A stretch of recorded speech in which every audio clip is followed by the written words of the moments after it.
अध्यक्ष महोदय, सरकार में बैठी एक मंत्री महोदया कभी गैस सिलेंडर के दाम बढ़ने पर धरने पर बैठ जाती। आज गैस सिलेंडर के दाम जब 1000 के पार हो गए तो क्या माननीय मंत्री महोदया भूल गई कि सास भी कभी बहू थी?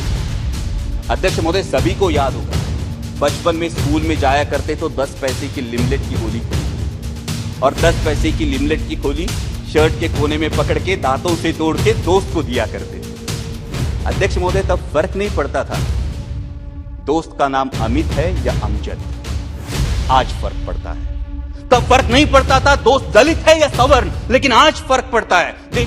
राष्ट्रपति जी ने अपने अभिभाषण में अर्थव्यवस्था विश्व में 5वें पायदान पर पहुंचने की बात की और हम सभी को गर्व है इस बात का। लेकिन हम मिडिल क्लास लोग हैं अध्यक्ष महोदय, 1 लाख करोड़ में एक पे कितने जीरो लगते हैं ये हमें पता नहीं, क्योंकि मेरे देश के 90% देशवासियों को सिर्फ इन सवालों से मतलब है कि आज पेट्रोल का दाम क्या है, आटे दाल का भाव क्या है, गैस सिलेंडर के दाम क्या है। अध्यक्ष महोदय, सरकार में बैठी एक मंत्री महोदया कभी गैस सिलेंडर के दाम बढ़ने पर धरने पर बैठ जाती थी। आज गैस सिलेंडर के दाम जब 1000 के पार हो गए तो क्या माननीय मंत्री महोदया भूल गई कि सास भी कभी बहू थी? अभी मेरे एक बहुत सीनियर सांसद सदस्य ने बहुत अच्छी पंक्तियां की, महंगाई नहीं खर्चे बढ़ रहे हैं। मैं उनसे यही कहना चाहता हूं, जनाब गुमराह मत कीजिए ये कहकर कि महंगाई नहीं खर्चे बढ़ रहे हैं। जुबान तो है आपकी लेकिन अल्फाज किसी और के बोल रहे हैं। लेकिन इस बात पर सभी को सहमत होना होगा कि भूतपूर्व पंतप्रधान स्वर्गीय इंदिरा जी गांधी के बाद पूरे देश पर लंबे समय तक पूरे देश को प्रभावित करने वाले प्रधानमंत्री आदरणीय नरेंद्र जी मोदी ही है। इस बात पर सभी को सहमत होना होगा। लेकिन अध्यक्ष महोदय, इतिहास गवाह है कि प्रभावी व्यक्तियों का नुकसान विरोधियों से ज्यादा उनके अनुयायी करते हैं। इस बात का इतिहास गवाह है और इसीलिए सोशल मीडिया के अंधभक्तों से और सवाल पूछने के बजाय अपने में मशगूल रहने वाले मीडिया के कुछ नुमाइंदों से सावधान रहने में ही देश हित है। राष्ट्रपति जी ने कहा कि देश विकास की ओर बहुत तेजी से बढ़ रहा है, लेकिन अध्यक्ष महोदय, वास्तविकता यह है कि उतनी ही तेजी से मेरे देश का माहौल बिगड़ रहा है। G20 की हम अध्यक्षता कर रहे हैं, ये गर्व की बात है। और G20 का लोगो देखिए तो बहुत ही प्यारा लोगो है, जिसमें हम विश्व को बता रहे हैं वसुधैव कुटुंबकम।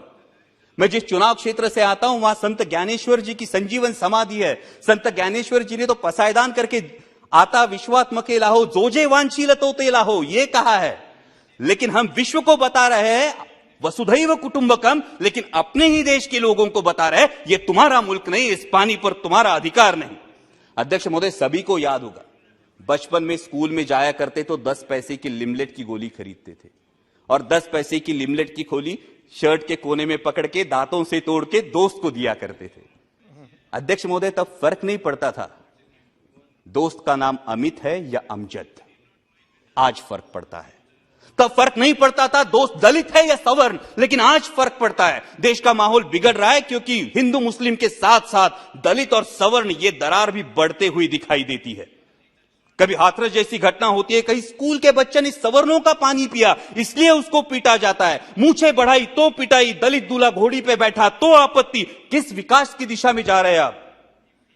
हर किसी को अध्यक्ष महोदय अपने धर्म पर अभिमान होना लाजमी। 1 मिनट सर, लास्ट। हर किसी को धर्म पर अभिमान होना लाजमी है, लेकिन धार्मिक अभिमान जब धार्मिक उन्माद पर उतर आता है तो इस अमृत काल में जो हलाहल पैदा होगा उसकी जिम्मेदारी कौन लेगा, उसके परिणाम कौन भुगतेगा?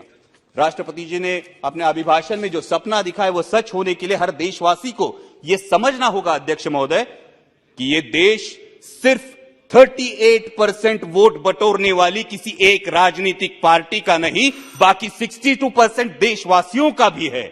इस सच का सम्मान हो। भगवे से किसी को परहेज नहीं और होना भी नहीं चाहिए, लेकिन भगवा तिरंगे में से एक रंग है, इसी का सबको एहसास हो।